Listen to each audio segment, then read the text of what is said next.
Boaz Vaadia is the internationally known sculptor whose timeless, evocative stone figures now inhabit museums, cultural sites, art galleries, and private collections. Major installations at prime buildings, parks, and homes around the world, they set a tone of peace and serenity. You may have passed the Time Warner condominium.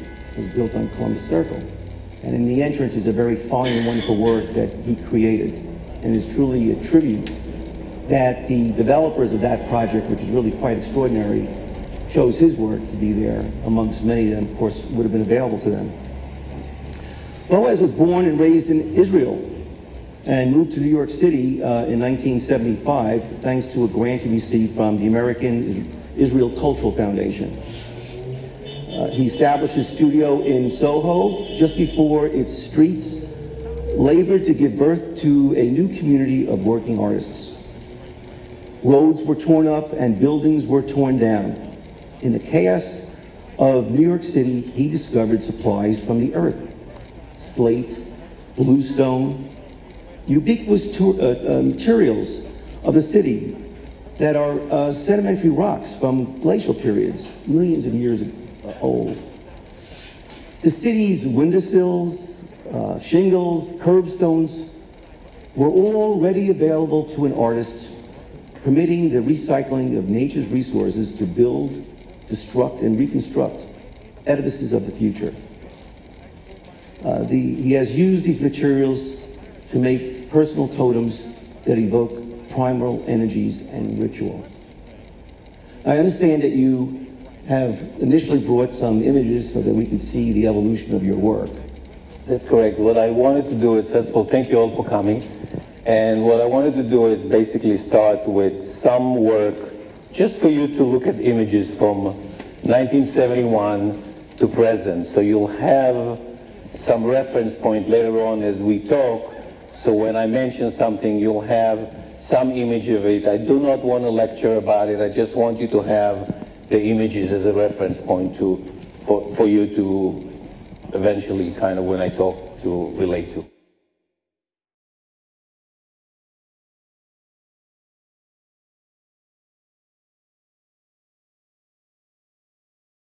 You can see by the years I came to New York in '75, so this is the first series of work I did in New York. This is up in the Palisade Interstate Park and on the Appalachian Trail.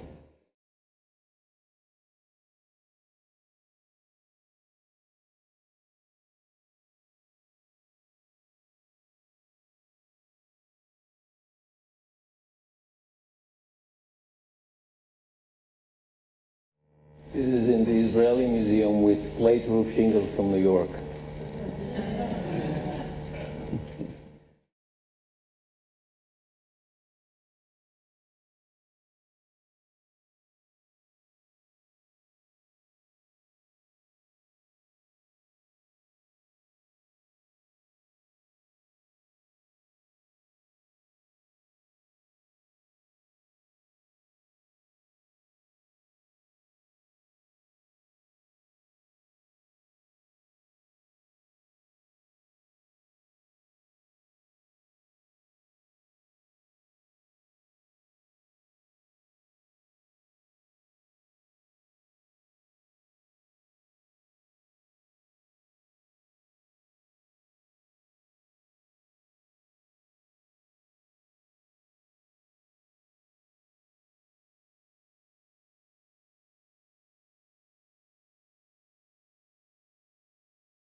This is the piece in the Time Warner building, if some of you didn't see, and the piece before that was one of the latest pieces I did.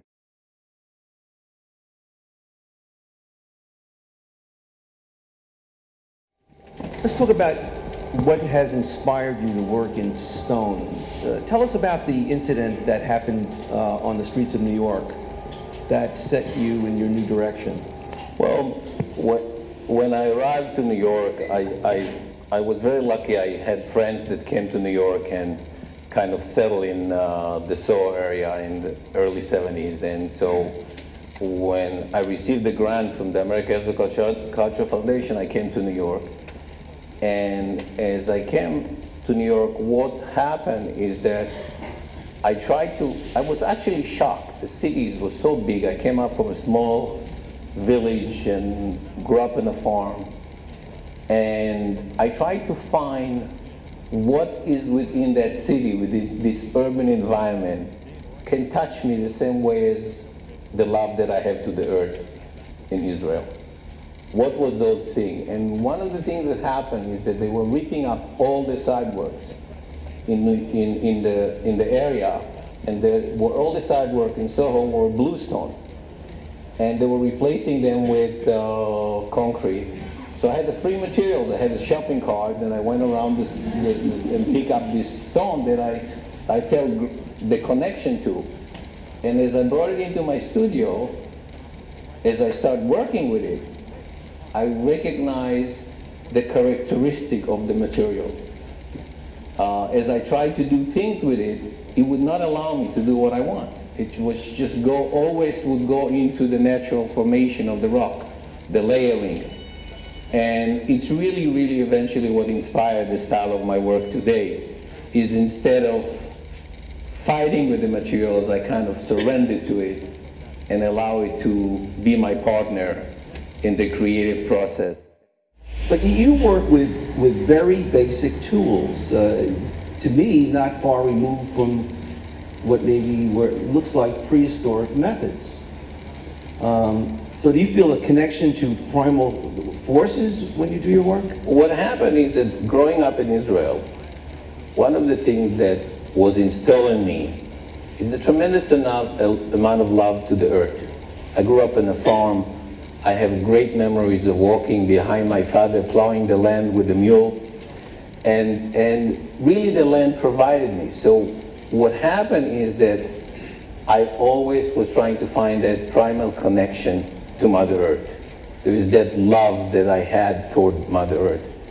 And so basically, that primal connection is what is, throughout my search as an artist, was always there, is that how can I find that primal connection? And I always go after those moments where I feel that connection that I have and explore with it. I also think that you're talking about the fact that I use basically the tools I use are hammer and chisel. I basically a stone carver. I don't have much of any sophisticated tools that really achieve the shape of the layers. As I start working with bluestone, I recognize that the only way to work with it, to be able to achieve what I wanted, is to honor the way the stone was formed in nature instead of trying to force it not to do things that it doesn't. So it's all about searching and working where, when you work with a hammer and chisel, you are in touch with a totally different intelligence. It's really what I call a physical intelligence that can direct you in an incredible way to understand what you do. And that's what you're talking about, the primal forces that I really work with, because I think we all have it. It's just that somehow we kind of been removed from it through our evolution to modern civilization and modern equipment and so on. Now I see sometimes what you do is create your sculpture incorporating boulders. And I find it very remarkable that some of these boulders were left here from the last ice age. I understand that bluestone was formed from compressed sediment of the Paleolithic ocean floors. So how do you see your creations? Are they about man's humble past? Well, it's my creative process is really searching. What you're talking about is you're talking the glacier boulders that I introduced about 20 years ago to my work. I had a big studio in Soho. About 20 years ago, I moved my studio to Williamsburg in Brooklyn. And I bought a beautiful studio that I have today, and I bought the building, and renovate, kind of clean it up, painted it, and before I moved into the studio, I couldn't move my studio in because they dug in the streets to put new water lines and main and sewage. And as I was walking by there, I saw they were pulling those amazing boulders. I don't know if you're familiar with it. Every time that you go in anywhere that they dig a foundation in New York, especially in Brooklyn, they're pulling those amazing potato-shaped boulders that were formed by the glacier. And I asked the people, can I have them? I felt like a little kid on the beach picking up the little pebble that you're attracted to, but there was boulders that were 3 tons to 5 tons. And I said, can I have them? And they were joking with me, and they said, if you pick them up, they're yours. So there was a forklift dealership around the corner. I went out and I bought a forklift, and I filled up my studio with about 20 boulders. And it was really quite an amazing, because then they finished it, and I had to move my studio in. And of course I was in shock. I said, what did I do to myself? I don't have all those boulders in my studio. And I'll share with you later again what happened and how it was joined into how I combined them with my work.